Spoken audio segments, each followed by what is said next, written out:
Fala pessoal, tudo bem? Vamos falar do CPTI 11, né? O FII Infra aqui da Capitânia. Seja muito bem-vindo ao canal. Vamos utilizar o relatório gerencial mais atualizado. Rapidamente aqui aquele belo overview. Ele não tem taxa de performance, tá? Taxa de administração é de 1%. Ele distribuiu R$ 1 por cota, tá?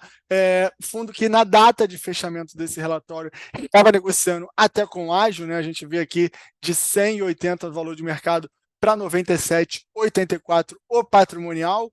O fundo que tem quase 40 mil cotistas aí, passou por uma emissão recentemente, né, que conseguiu também ampliar a base, com isso também se espera-se ainda uma maior liquidez do fundo, tá? Então o fundo distribuiu R$ 1, né, o que dá um yield anualizado ali de 11,90%, tá? Lembrando que isso aqui é isento de imposto de renda, e nos últimos 12 meses, né, um yield de 14,24%, né? A diferença é que um é olhando o mês 12 meses para trás e o outro é olhando o mês 12 meses para frente e admitindo que esse R$ 1, né, vai ser mantido, assim como o preço de mercado, e aqui é algo que já passou, né? Os últimos 12 meses é algo concreto e aqui é uma estimativa, tá? Espero que você tenha entendido aqui a diferença, né, dos dividendos dos últimos 12 para o anualizado, tá? Resultado caixa 58 centavos, resultado contábil R$ 1,05, né? Isso aqui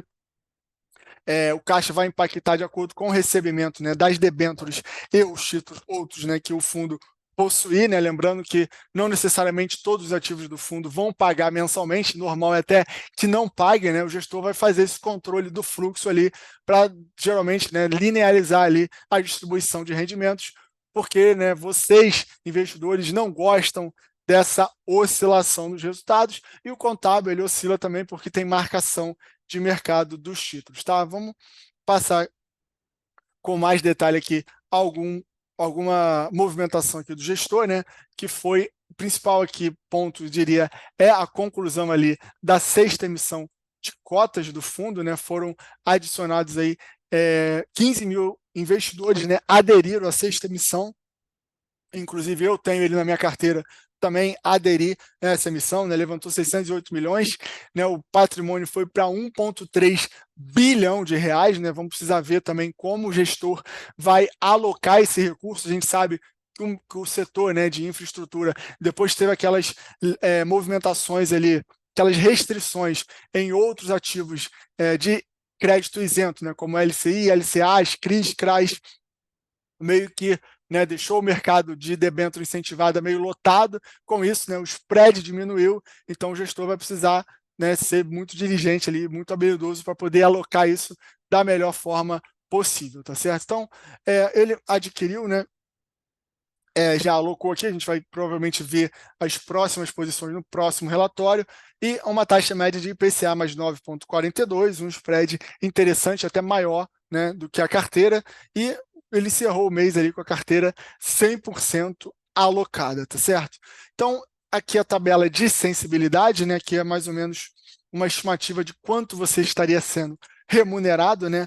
A cota ali de mercado, né, da data de fechamento desse relatório, você estaria levando mais ou menos ali IPCA mais 7,1%, né, já deduzido aqui os custos, tá? No momento que eu estou gravando esse vídeo, ele está mais para R$ 98, então você estaria levando até mais, né? IPCA mais 7,7%, né? Para você que já gosta de um IPCA mais 6 e pouco lá do Tesouro, aqui ele está te pagando IPCA 0,7%. Claro, é outro nível de risco, um outro produto, né? Mas apenas a nível, né, de comparação aqui, e aqui também você ainda tem o benefício da isenção que não tem lá, tá certo? Então, excelente aqui essa informação, tá certo? De tabela de sensibilidade. Em termos de distribuição, a gente já viu lá, né? No mês, o anualizado deu 11,9. A gente tinha visto o último 12 meses, né? Os últimos 12 meses, e aqui a gente vê no ano, né, 2024, ele está dando até mais do que nos últimos 12 meses, está dando 15,48, se a gente levar em consideração aqui o distribuído em 2024, né? Então já foi ali 1,30 dando 15,48 e R$ 1 aqui em maio dando 11,90, tá certo? Então, vamos passar aqui agora para o resultado, né? A gente vê que ele teve ganhos de capital substancial aqui, né? Talvez a melhor resultado aqui desde o início do ano, né? Ou a Capitânia, eu já falei isso em outros vídeos aqui da Capitânia. A Capitânia, ela tem esse DNA dos fundos realmente fazerem um pouco de trade mesmo. É normal os fundos da Capitânia terem sempre uma linha bastante agitada ali no que se refere aos ganhos de capital, tá certo? Maio também é um mês que, claro, né, isso vai ser impactado pelo aumento de volume do patrimônio, mas maio, né, junho também é um mês que geralmente são meses que se paga ali juros das debêntures que compõem o fundo, né? O resultado caixa contábil a gente já tinha visto, tá certo? E o dividendo também, então está aqui ele quebrado ali graficamente entre ganho de capital, juros e atualização monetária. E o resultado e as perspectivas de distribuição, a gente vê que a discrepância é normal, como eu falei lá em cima, né? Ele vai fazer ali um controle de fluxo, tá? E aqui a gente chega na carteira do fundo, né? Então vamos olhar aqui de perto a exposição setorial primeiro, né? Um peso forte em saneamento básico, né? Que também tem sido uma constante depois do marco de saneamento, uma presença forte, né? Um setor que vai precisar investir muito e tem acessado muito ali o mercado de capital, tá? Geração com 17,1, telecom com 19, né? Chama atenção que telecom não é muito comum você ter telecom ocupando um espaço tão grande, e rodovia com 20,7, tá certo? Em termos de exposição de rente de crédito, uma carteira que tem lá o seu nível de risco, tá? Então, você vê 30,09 sem rente de crédito, não significa que esses são necessariamente mais arriscados, né? Apenas, às vezes, por uma questão de custo, de volume, de oferta, não justifica você contratar uma agência de crédito, mas está aí, né? São títulos ainda, em geral, né? Uma posição grande de A mais para cima, eu diria que são títulos mais conservadores, né? Com apenas 7,5 ali de AAA, né, que seria o melhor ali, mas também com BBB mais 3 aqui, BB mais, né, com 3,90, enfim, BB mais com 0,7, BB com 0,74, enfim, ele faz um mix bastante ali dos seus rents de crédito, né? E aqui a exposição por devedor, né, o maior devedor aqui com 4,06, em seguida 3,91, então é bem diversificado sim, tá? Aqui o Pampa Sul, que fica no estado do Rio Grande do Sul, né, infelizmente afetado, né, por essa tragédia que todo mundo está acompanhando, posição de 2,07, mas que fique claro, esse ativo aqui não sofreu grande alteração, tá? Foi um ativo que conseguiu sair ileso aí dessa tragédia do Rio Grande do Sul, tá? Também ele tem posição aqui na Oxy, né, que também está lá presente no XPID, tá? Que tá lá, a posição é bem maior, se eu não me engano, é mais de 25% do fundo, e é um ativo que, né, teve um desempenho abaixo, então vai diminuir o fluxo aqui, vai gerar um impacto grande lá, mas aqui com uma posição muito pequena, né, são 4 posições ali de 0,17, não vai afetar ali o rendimento, e o gestor, né, está confiante ainda na capacidade da Oxy, é uma questão momentânea, tá certo? Então aqui um pouco mais da carteira do fundo, né, a gente viu em concentração, ali a gente viu a concentração total, e aqui a gente vê a concentração por título, né, que é ainda menor do que a concentração por devedor, né, sendo as maiores posições ali com 3,91, 3,99 e 3,18, né, do segmento ali de telecom, de saneamento básico e portos. Então, já bem diversificado.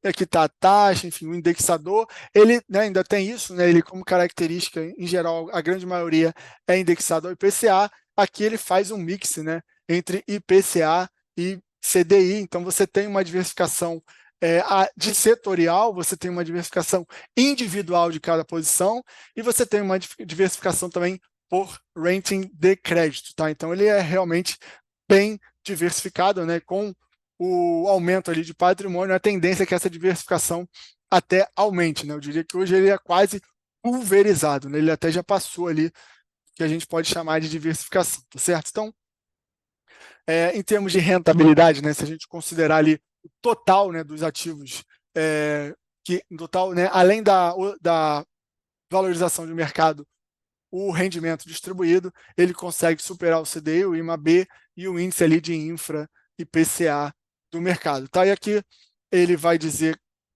detalhadamente, né, posição por posição que ele tem, né, devedor ali. Aqui o ativo Pampa Sul, tá, que eu falei para vocês, uma taxa de IPCA mais 5,75, vencimento em 2036, uma usina termoelétrica de carvão mineral, fica no município de Candiota, Rio Grande do Sul, tá? Esse não teve alteração ali devido às chuvas, tá certo? Então, rapidamente aqui, vamos achar a Oxy, né, que a gente comentou, né, uma UTE de biomassa, tá certo? Fica lá em Boa Vista, né, na capital Boa Vista, uma taxa de IPCA mais 8,5, essa que tem, né, gerado ali um certo desconforto, mas uma posição pequena do fundo, né? Se eu não me engano, o somatório ali, acho que dá, 0,68, alguma coisa assim, 64, 68, e, enfim, tá aí os rendimentos, os ativos aqui do fundo, né, outros aqui, enfim, tem muito aqui, não vamos passar um por um para não ficar mais extenso, valeu? Por hoje era isso, se você quer saber mais sobre os FIINFRAs, FIAGROS, fundos imobiliários, não deixe de se inscrever no canal, tá certo? Grande abraço.